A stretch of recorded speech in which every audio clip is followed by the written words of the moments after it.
Ashes of the Damned and Black Ops 7 Zombies have just released, and so today I want to bring you a full breakdown of the map's ending and some speculation about what it might all mean for the future. There are some revelations relating back to Black Ops Cold War in this brief but packed cutscene that I'm honestly shocked were brought up after the shaky story of Black Ops 6. And even that aside, this was easily one of the best ending cutscenes we have gotten in years. Without further ado, let's get into the Ashes of the Damned cutscenes if you haven't seen them already or would like a refresher, and then I will break them down.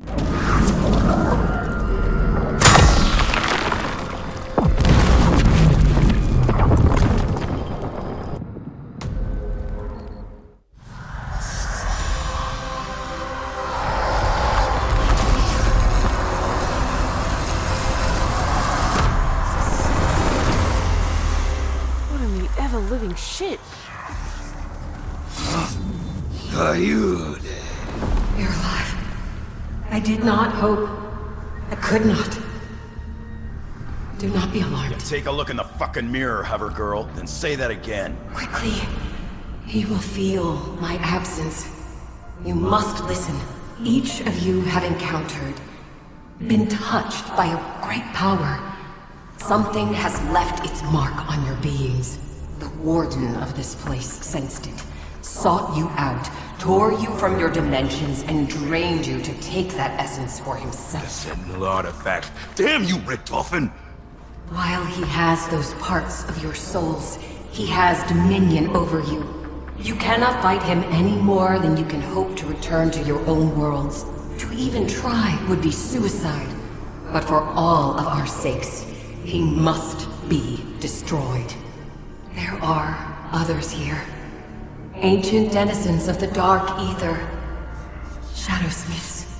They too are bound to his will, augmenting his power. He forced them to harvest your essence, to refine it into the colostrum that sustains him. These beings cannot be killed.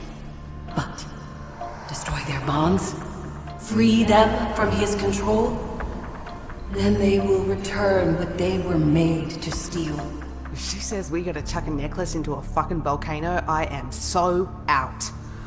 Find where the one that watches this place is imprisoned. You will forgive me if I do not drop everything to do the bidding of a gigantic floating head. Speak for yourself. We do this all the damn time. I cannot act against him directly, but I can guide your hands. Go! Go now! Look alive, ladies. We got some ancient evil ass to kick.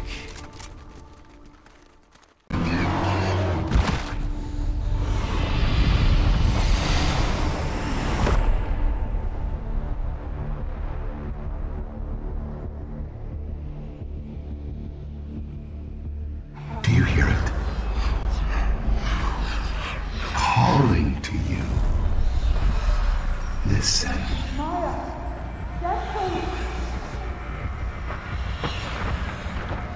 Remember. Feel. Restore.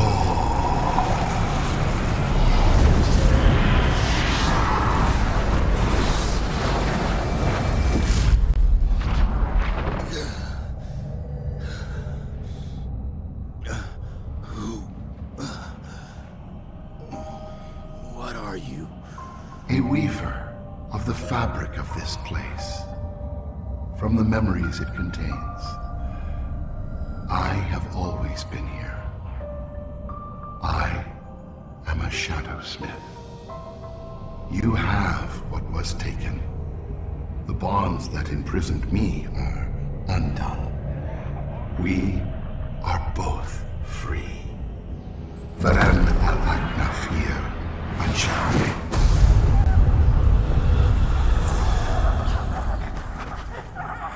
Well, I trust we shall find more of these beasts for the rest of us. It is not safe to linger here. He will know his pet is gone. We will investigate. I have folded the dark ether. Made a pocket in which you can hide. I will send you there.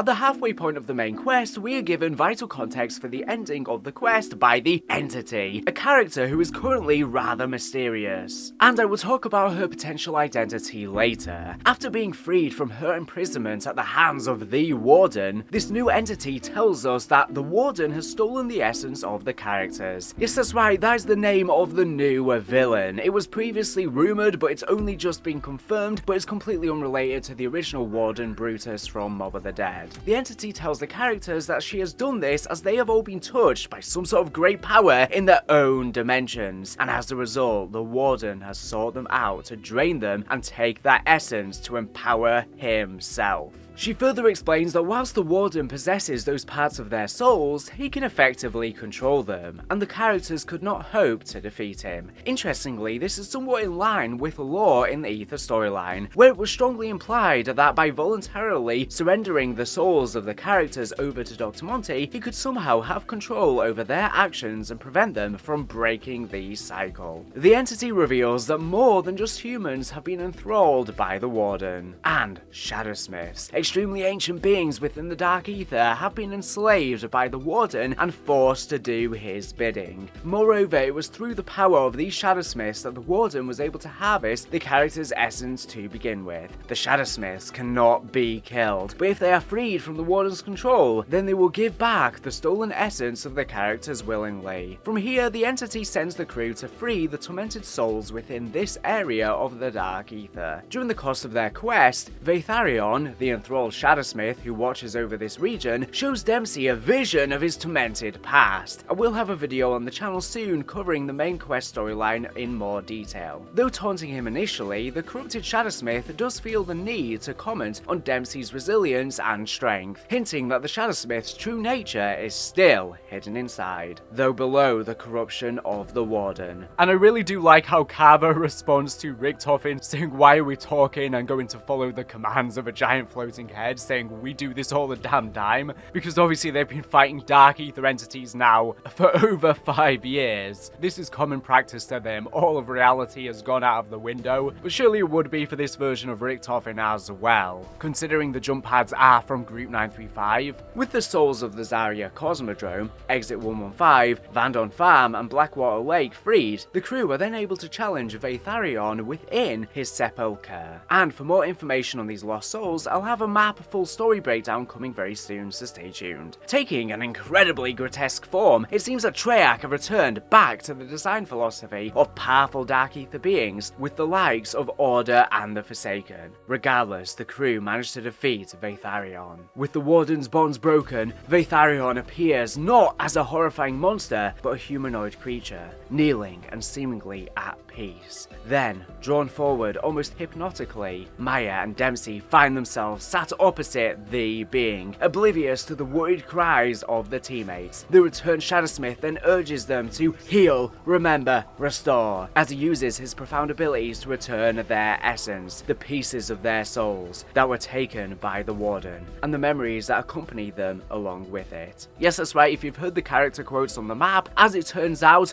all of the characters, the Terminus crew and the originals, have had their memories distorted as a result of the essence being taken from them by the Warden. My soul feels like it's been torn to rags. My thoughts are clouded. But I will not show these Untermenschen any weakness. Your name is Elizabeth. Or Lizzie, maybe. Lizzie feels familiar? Safe? What the hell is wrong with me? I've always wondered what the Dark Ether was like. It's almost frayed. A copy of a copy. Come on, Lizzie. One foot in front of the other. It's the only solution you've got left. This is similar to the 115 delusions experienced by the original characters in the Ether story, though so far they don't seem as severe or as crazy, but they are clearly facing amnesiatic effects. As their memories return, we see Maya's recollections of Nathan, Terminus Island, Peck, and assumedly much of the other recent events. For Dempsey, we see his memories of Vietnam and the trauma he endured in the temple there. The same memory we can experience in the Dempsey side quest in the map. and also within the troll cutscene that was found before release. I'll have a whole separate video on Dempsey's backstory as well coming out. With their essence restored to them, Dempsey asks the being who or what he is. Veitharion explains that he is a weaver of the fabric of this place from the memories it contains. He proclaims that he's always been here. He is a Shadowsmith. He says that not only have they been restored, but the bonds that were placed on him by the Warden are now also undone. So both Maya and Dempsey, as well as Veitharion himself, are now free of the Warden's influence. He then speaks in a brand new language to the zombie story, saying strange words which, according to the subtitles, translate to, "We shall meet again, when fate demands." As we see him channeling his power, then he disappears. Richtofen, not thinking much of the Shadowsmith, wonders if they might find more of these beasts for the rest of them. But his thought is interrupted by the entity, who returns and informs the crew that it is no longer safe there, and that the Warden will soon sense that the Shadowsmith he had worked hard to contain was now missing. In order to protect them, the entity has folded a pocket of the dark ether where they might hide, and then sends the crew there. So then, I've recapped it all, but what does it all mean? Well, first off, to state the obvious, we will be finding Shadowsmiths for the remaining DLC maps, most likely in order to heal our characters, with the final map being some sort of confrontation with the Warden. In this way, Trek have set this game up as a sort of inverse of Black Ops 3, an idea we have been speculating on the channel about for a long time, where instead of removing the souls from our characters, we are instead restoring them. But there's a lot more going on here. The Shadowsmiths, what has been such an unsolvable mystery in the Dark Ether storyline since they were first mentioned at the ending of Modern Warfare Zombies, he is searching for you. The Shadowsmiths will take you.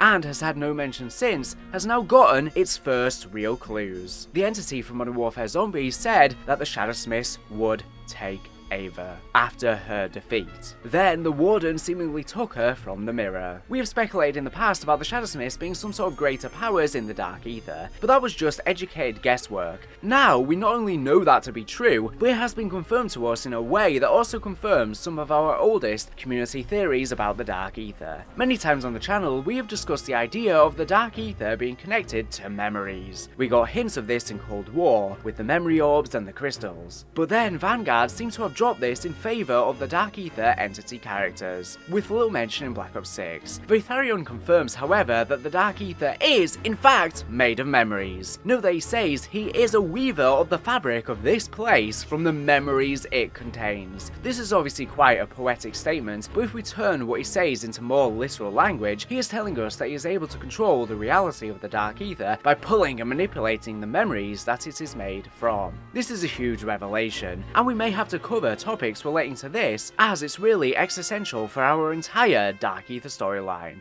Like the revelation in the Ether storyline that 115 is the fabric of the Ether itself, or that Primus and Ultimus themselves are the Ether. But this completely changes our understanding on the Shadowsmiths, because we always assume them to be a villainous faction, and many assumes the Warden to be a Shadowsmith himself, as opposed to being his pawns. They are essentially jailed too and need to be freed, and that's what we will be doing alongside freeing our souls in the DLC maps. Maybe there'll be a handful of good and bad ones, but it does beg the question, if the Shadowsmiths will take you, Ava, entity line is to be believed, then surely the purple jumper wearing arm that takes Ava has to be a Shadowsmith, because technically the Warden doesn't pull her himself. Whether that is some sort of remnant of the real Samantha Maxis is yet to be confirmed, but the jumper does align, and Ava calls out Mother when she is taken. The Shadowsmith's next line, though a very straightforward statement, is equally important confirmation in our speculation. He confirms that he has always been here, much like the Construct. This means, most likely, that he is older than even the Dark Ether entities we see in Vanguard. These may be the true old ones mentioned by the Zealot Spragmos in Cold War. The Devoured shall be reborn, their scarred ashes shall be reformed, the Forsaken's torment will be undone, when the old ones reign once more. and he literally turns to ashes. Finally, if we assume these two things to be the case, that they can manipulate every aspect of the Dark Ether, and that they are older than anything else, the fact that the Warden, and possibly Zykov in the past, but we can't know that for sure, were able to defeat them begs a lot of questions. If they are so strong, how can they be bested by entities that must be lesser? And just how strong is the Warden now? Well, to answer the first question, Vatharion in his restored form is clearly a peaceful being. His sitting stance evokes the image of a monk or a guru, clothed simply and at peace, with a very gentle tone of voice, contrasting his corrupted form greatly, where he even sounds a lot more demonic in nature when he speaks. As such, perhaps they are benevolent, less gods and more primordial forces of the Dark Ether, beings that exist just to create and maintain, but not to get involved in the politics and wars of the realm. As such, they may be more susceptible to the outright violence of a being like the Forsaken, or the seemingly tricky nature of the Warden. Next we have to talk about the entity. It's very uncertain who or what she is. She shares a name with the entity from Modern Warfare Zombies, but the term is obviously so generic that it might just be a placeholder until we learn more about her. And many Dark Ether beings have been referred to as entities throughout the storyline. Visually though, she does look very similar to the Modern Warfare Zombies entity, having a somewhat similar silhouette, also seems to be made up of a universe, and is purple as well, and she also has very similar purple eyes that again are very similar to Samantha Maxis's eyes, also shared with Ava Jansen. However, her voice is not the same voice as the entity in Modern Warfare Zombies. This could just be because they got a different actress to portray her, but that would seem certainly odd, and also we learn the entity crops up in the Dark Ether simultaneously with the birth of Ava Jansen, which hasn't happened yet and will probably happen come the ending of Black Ops 7 Zombies. After the crew exit the Dark Ether, Grey gives birth to Ava, and then the characters die in Urzikstan, unless there is some sort of time loop or distortion paradox going on with Ava Jansen when she gets taken in by the mirror, cementing her fate as always being the entity. This entity clearly holds great power too, able to fold the Dark Ether to hide us in a pocket. Does that make her a Shadowsmith? Well, not necessarily. We saw the Dark Ether entities in Vanguard do a similar thing, so it's possible that creating small pocket dimensions is a relatively easy skill for Dark Ether entities, and what the Shadowsmiths do is far more profound. We of course have to talk about what this pocket actually is as well, because we do not see it in the outro cutscene outright, but whenever we exfil in the game, we see a purple hand, likely that of the entity, beneath the house holding it up. The very same house from Agatha, the ex-Dr. Monty house, just as we last saw it in Revelations. This might just be a reference to bait people's nostalgia, but it's so blatant that it will serve as a giant elephant in the room until Trek addresses it. So I can only hope that they do it soon, because honestly I'm very surprised that they didn't show us actually going to the house in this cutscene, and I've seen a lot of other people's reactions and they were shocked as well, because if you're unaware, the dialogue for this cutscene actually leaked from the beta, so it's been leaked for a very long time. So we heard the dialogue and we were expecting us to see the house, and I think that would have been a much better way to close out this cutscene, and that probably should be the main menu for the game, to be honest, because that's essentially where we are in between maps and in between DLCs and matches. We are being protected, kept safe in the house, similar to how the children were kept safe in Dr. Monty's house. It's serving as a similar purpose. I guess it's a little leftover crumb of Agatha from before, which existed outside of reality. This kind of exists outside but within the Dark Ether at the exact same time, able to keep safe of all of the corruption and doom that lies in this realm. So far though, we do not have any connection to the house or to this entity, to the old Ether storyline, so I'm not sure what exactly she would have to do with the house. It doesn't seem like there's any personal connection there, and it might just be a scrap of the old Ether that got plunged into the Dark Ether, left behind, as Agatha was a physical manifestation of it. Maybe it got plunged into the Dark Ether too, and there's this little broken up piece left over which is literally floating on an island, very similar to how it was depicted on the Shadows of Evil scraps of paper, or how the different islands are floating around in Revelations after the Shadow Man breaks it up. So yeah, I am hoping that there is some sort of further connection to Dr. Monty or the Shadow Man. I know lots of people are talking about the skulls that the Warden carries potentially being their dead skulls, which could be the case. But regardless, I hope the house isn't just here for nostalgia purposes, but it doesn't actually really have any connection to the past stuff. Earlier, we mentioned the idea of an inverse Black Ops 3, and if this is the case, then we have to consider the possibility that the entity will betray us. In Black Ops 3, we collect the souls and have Dr. Monty as an ally hidden the whole time, but present at the end. In this game, it seems we are restoring these souls. So what role will the entity have at the end of the story? The Warden is clearly the main antagonist, but the entity currently has zero motivation stated whatsoever, and we recovered her from being locked away in a tightly sealed prison, and so we have to keep her under suspicion for now. As another note, we get a little bit of a lead on why the characters are in the Dark Ether to begin with. During the mid-game cutscene, the entity states that they have all been touched by a great power, and the Warden could sense that on their beings and brought them here to harvest that power from their souls. Carver states that this was the Sentinel artifact, and for Requiem, this is a fair guess. But what is the case for the other characters? Dempsey's backstory in the map might reveal some of that for him. Again, I'll be having a video on this soon. But what great power have they come into contact with? They've come into contact with many perceived great powers. The two most obvious ones that spring to mind are the Forsaken as well as Samantha Maxis. Two very powerful beings that came to a head, and both apparently met their demise throughout Black Ops 6. What relevance would that have to the entity, the Warden, or the Shadowsmiths though? And it's a really funny part of the entity cutscene where Carver mentions the Sentinel artifacts looking at Richtofen, because obviously the Janus Richtofen is responsible for them being there, trapped a universe to bring his family back, and this resulted in the crew being plunged into the Sentinel artifact itself, which for some weird reason is the heart of the Dark Ether at the same time. I don't know, it's some weird nonsense that happens here. We still do not even know why it does that, but regardless, this Nazi Richtofen looks completely confused. He has no idea what the hell Carver is blaming him for, and I think because all of the characters are suffering from these memory distortions, they're all sort of blaming each other for experiences that they have of other iterations of themselves, and conflating the two. We good, Marine? You keep looking at me like I owe you something. No problem. I'm good. Vietnam vet, huh?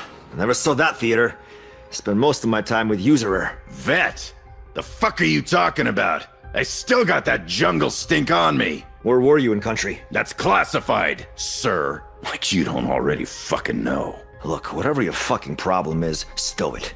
We need to work together or we're not gonna survive this. Sure, whatever. Just stay out of my fucking way. Obviously, we learned Dempsey knew an alternative version of Weaver, so he has a completely different perception on who Weaver is, and I wonder if throughout the course of the DLCs we will find out that these sets of characters actually have more connections than we previously thought, and might have known different alternative versions along the lines. And maybe that has something to do with the great power and the reason they are here, and the bonds and connections of their memories, and why they were even pulled into the Dark Ether to then meet head to head together. Surely there has to be something there, if it was the case with Dempsey and Weaver. Finally, at the end of the cutscene, if you choose to keep playing instead of exiting the game, we get a little bonus tease for the next map. Throughout Ashes of the Damned, the corrupted Vatharion served as the demonic announcer. Why did you desert your post? Yes, that's right, we now have the answer for who the new announcer is on the map. Person announcing the power-ups, etc. Now, we had speculated previously on the channel that they could have been Mephistopheles, etc. They were seemingly voiced by Fred Tatasciore, who also voices Nikolai. As it turns out, they were Vatharion all along, even though we hear many versions of Vatharion's voice as the announcer in the quest, and then finally in the ending cutscene where he sounds completely different when he returns to his normal form. After completing the quest, however, the announcer instead becomes an unknown, sinister female voice. This is almost certainly the Shadowsmith and boss of the next map, and so we will have to free her as well in order to restore the souls of our next two characters, which the next map is of course going to be Astra Malorum, which is going to be a map that is apparently going to be taking place on a floating skull that has glowing red eyes in outer space, with an observatory as well. Sounds absolutely batshit insane that old Tessie is going to rocket launch us up to there. But in terms of future DLC DLC maps. Beyond then, there is of course the rumoured Takio map that's apparently going to be set by a Shoan temple at the foot of an erupting volcano, and Maya makes a joke about throwing a necklace in a volcano. If she says we gotta chuck a necklace into a fucking volcano, I am so out. I think this is a subtle teaser towards that future DLC map, even though it's not going to be the next one. I know lots of people were expecting them to tease the next map at the ending of this cutscene, considering that all of the Black Ops 6 Zombies maps always tease the next one at the end. They were kind of way too on the nose though, so I actually like that we don't have a teaser here. I mean, a lot of them have already leaked and they've already announced the map anyways and given us an image, so we kind of don't even need a teaser. Now, the last thing I want to say is regarding my opinions on the cutscene. Like I said, I think that the cutscenes are a big step up from what we had in some of the Black Ops 6 cutscenes, and the fact that they stopped even doing intro cutscenes for those maps. Jacob promised that Black Ops 7 Zombies will apparently be getting intro cutscenes for every single map, as well as multiple cutscenes in the Easter eggs, so that is going to really help to flesh out these characters, and we had cutscenes like the tomb where no one even spoke from the crew, so it's great to hear them speaking again, so this is a huge step up. I do have some criticisms though of the cutscenes. First and foremost, I think there is way too much exposition here, and it does sound very wishy-washy and a lot of malarkey. Everything is very ambiguous with what the entity and the Shadowsmith is saying. It all sounds very wibbly wobbly. I wish they would be more precise with how they word things, because it seems like they're taking like 10 paragraphs just to not really actually give us much substance, which could definitely be condensed and shortened down in a much more precise way. I think of a cutscene like Richtofen stealing the summoning key on Shadows of Evil. That is only a few lines and that's all that's needed. It does its job. Or the shock value of that cutscene, and fits perfectly with the suspense. Not always longer is better. I think a lot of the exposition should have been cut out, and there should have been more of the actual crews talking, because we've not even really had that many interactions between them. They need to be sussing out and figuring out what's going on more, and that should be explored in the cutscenes, and I'm sure they will in the DLC maps, and they are already in the character dialogue, but it's not enough. That should have been present in the cutscene more, which we don't really get. We hear more from this entity and the Shadowsmith as opposed to the actual original characters, and there's no indication in these cutscenes or questions at all about why they even exist, which I think really should be something coming up even this early on, because it's a thing that's on everyone in the community's minds. So yeah, I'm hoping that the future DLC cutscenes, they focus more on the characters themselves and their emotions and their emotional journey, because I think that's why Black Ops 3's storyline is so good, because yes, when you really boil it down, the story is nonsensical, them jumping around the multiverse and blah blah blah, but you take the plot out of it, it's all about the characters' emotions and their arcs and journeys that they go on, contrasted to their 1.0 selves and discovering truths about themselves. We can all relate to all of their journeys. That's something that needs to be done in Black Ops 7 Zombies as well. It's not just about the nostalgic lines, which I think the dialogue has been a massive step up on anything remotely that we have in Black Ops 6. So it shows how much power this original cast has and why they are so important and why they are so beloved. But that needs to translate into the cutscenes as well. So like I said, I really hope they take more of the limelight going forward, and I'm hoping that all of the cutscenes in the future aren't just mainly focused on the Shadowsmiths. There needs to be more room to flesh out who these people are, which I think the Dempsey side quest does a great job in starting to do that, but we need more.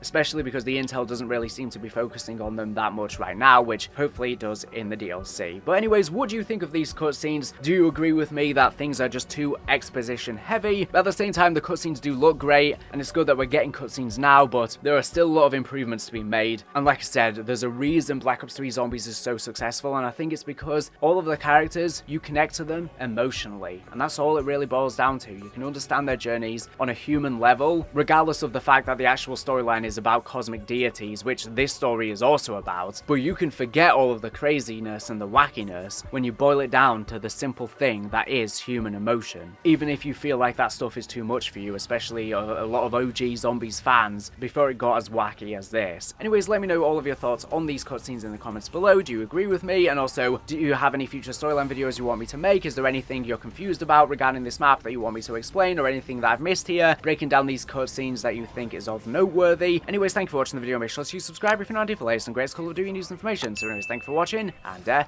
bye.